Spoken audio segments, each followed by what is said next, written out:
I will correct them or I will make them good human beings by only giving love. And today, my children are successful and good human beings. That I can say it is the power of love. Hello and welcome to the Come Alive podcast.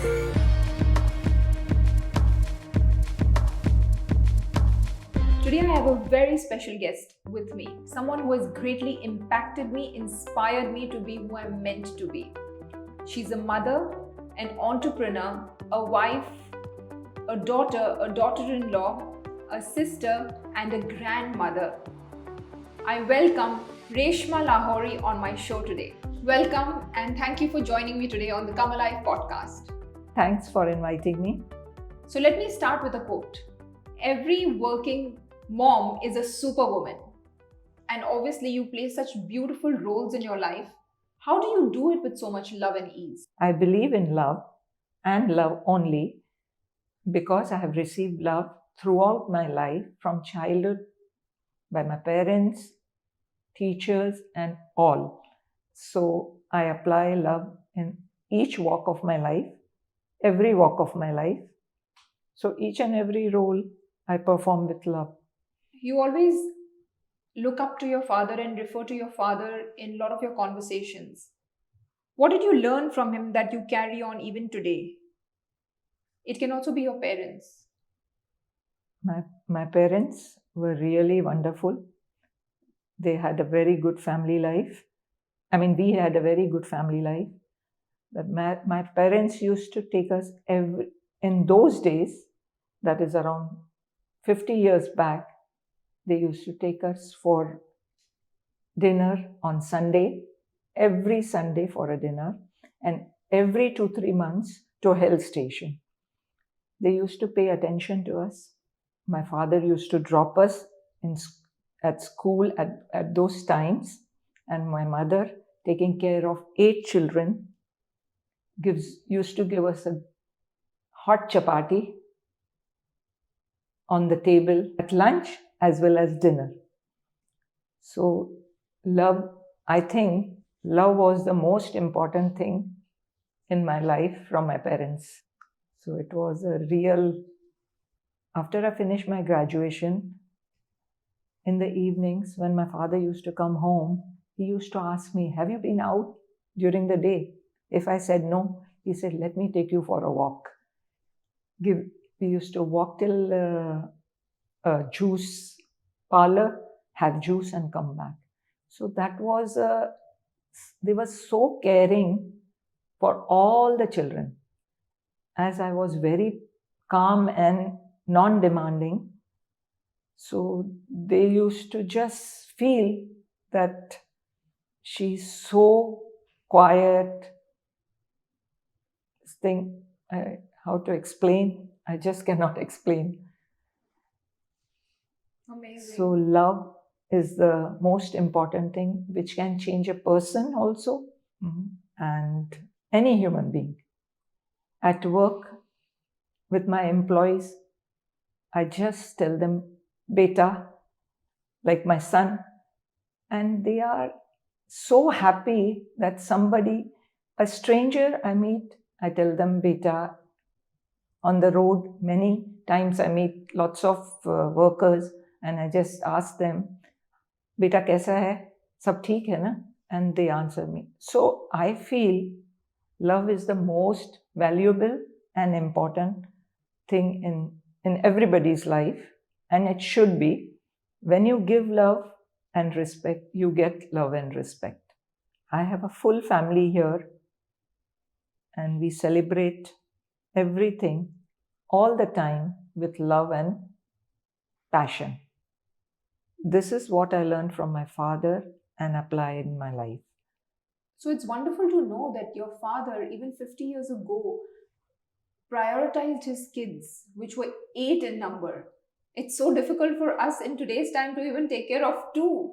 That's such a beautiful learning. What advice would you give today's parents who struggle with time to prioritize their children and give them that special place like your father did while taking you out for a walk and just to offer you a juice and have that undivided attention with you?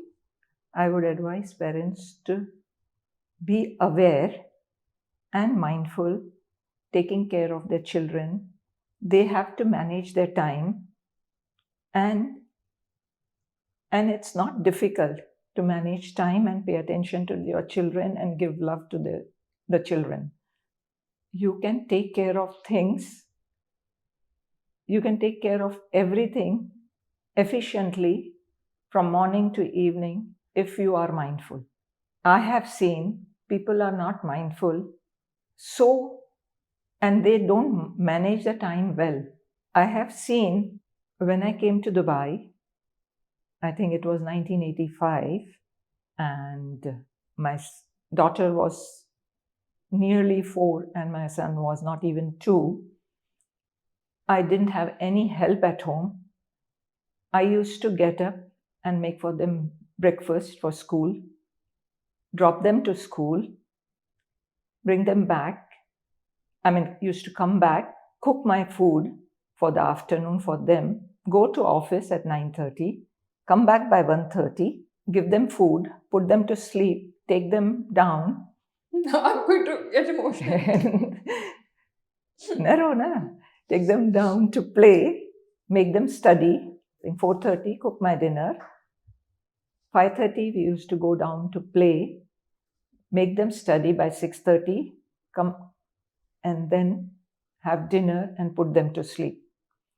Everything was done by me. Cleaning, cooking, cleaning, taking them out. And on top of that, I used to go for spiritual learnings. That was I don't know, it's just the time management or my hard work or believing in love or taking care of my family.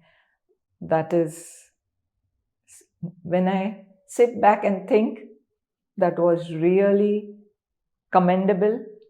And at present also, when I go back from office, I just work, just don't sit. It's just the, I think, Would you say it's the intent? Just the intent to serve and be happy. I think love makes you do everything. You can do each and everything lovingly if you have good intention. Absolutely. So not many might know, but you're a speech therapist by education. And when you moved to Dubai, you were not able to practice what you learned. So did that let your expectations down? How did you deal with not being able to do something you really love doing? When I came to Dubai, I went to Rashid Hospital and I told them that I'm a speech therapist. They said, we don't have a speech therapy section.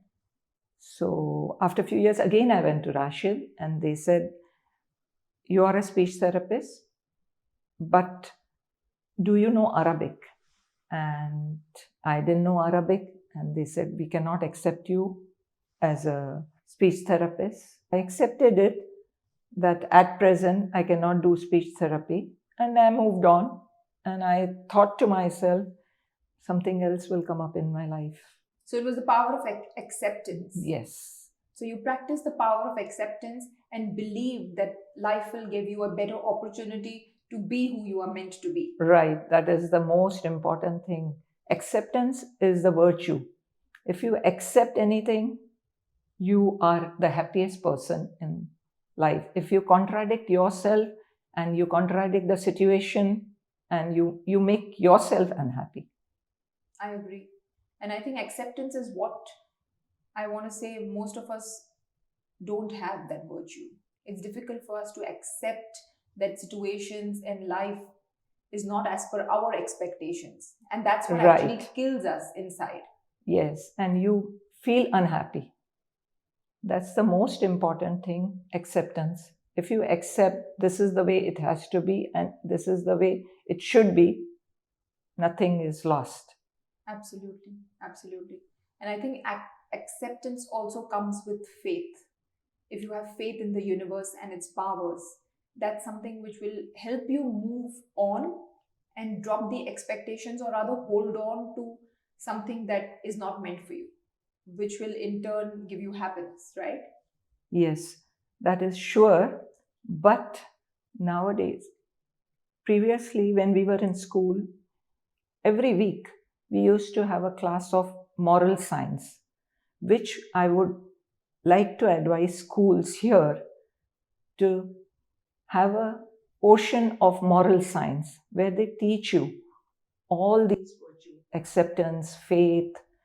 It is a spiritual learning that has to be taught in each and every school, or parents should take a responsibility for their children to have virtues like what we call Sanatan Dharma, where you have all these virtues of acceptance, forbearance, patience, honesty, respect for elders. If that can be given at present to all the children, that will be amazing.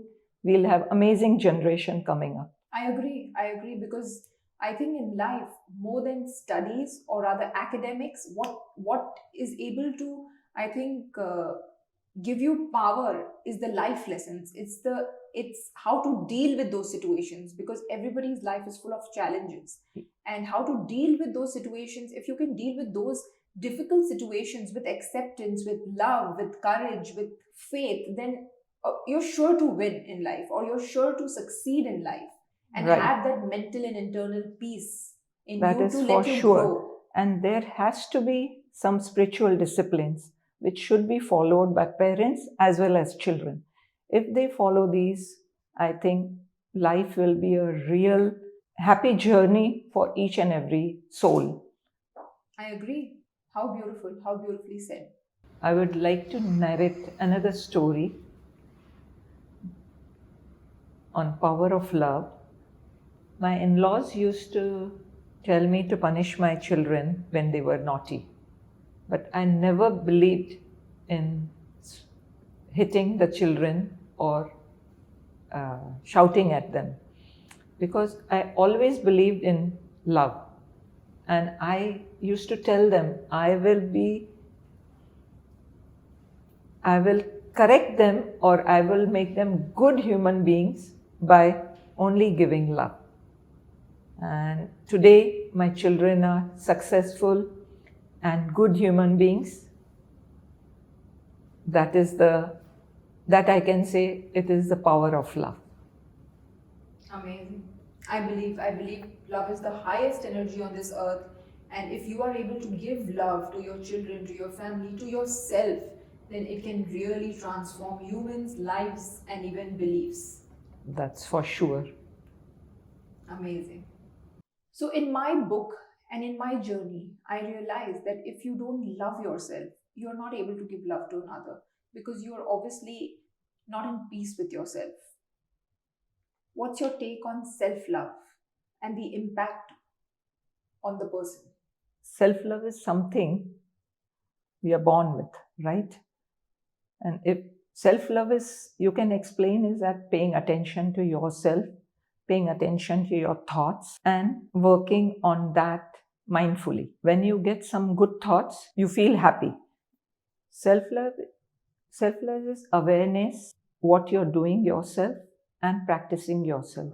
When you give time to yourself by the way of meditation, by the way of you're taking care of your body, by doing exercises or yoga and following some spiritual disciplines, that is the major part of self-love. If you cannot pay attention to yourself, how can you pay attention to somebody else? Absolutely. Taking care of yourself physically, mentally, emotionally, and spiritually. That is the most important thing in life. Nowadays, people just look at physical things. They don't feel mentally, emotionally, or spiritually connected. That is the major problem people are facing. And everything is looked upon physically, materialistically, who has got what and who has got what not.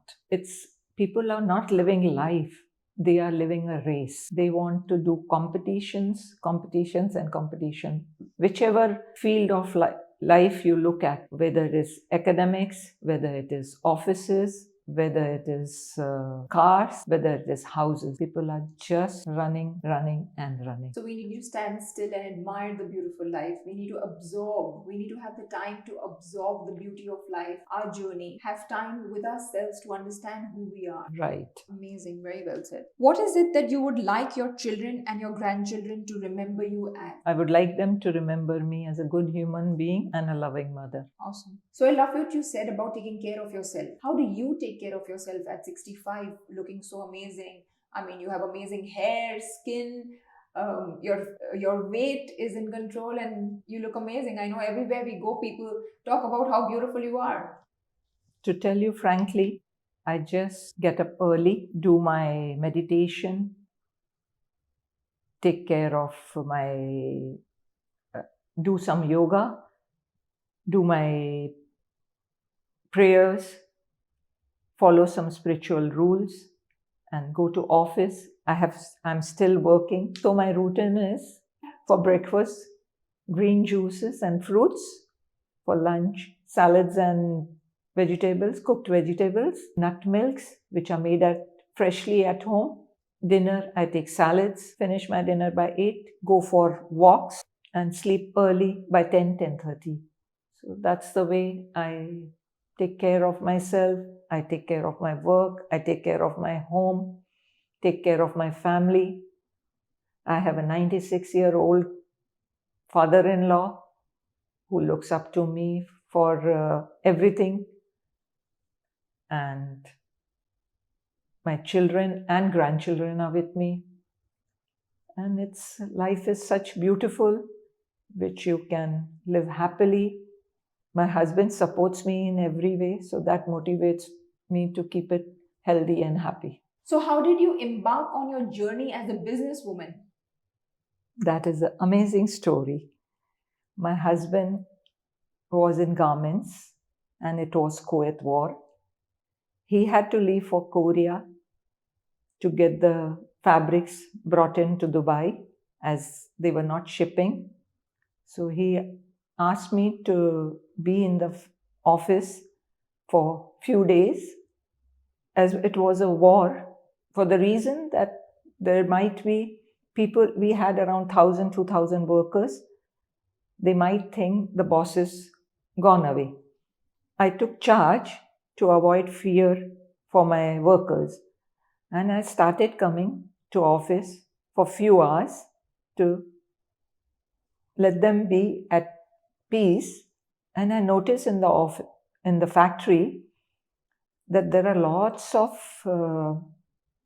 rejections, cancelled orders lying just around under the tables in the containers. So I started pulling out everything, getting it repaired. That's the way I started. I sorted everything. By selling the leftovers, I made enough money to buy a factory just opposite my husband's office. That's how my journey started. It's been 25 years. I have this branded outlet store in Jebel Freezone, which is doing really well and keeps me busy and happy. And we are supplying to many retailers in UAE. Amazing. Thank you. So thank you for joining us on the Come Alive podcast. Thank you for your time. I really appreciate it. And for those who don't know, today I interviewed my mom. She has been my strength, always by my side, and been an extremely inspiring woman in my life. I was extremely emotional, so you might see me cry, but now I have her recorded and it's a memory for life. Hope you enjoy the show. Let me know your thoughts below. Thank you and lots of love.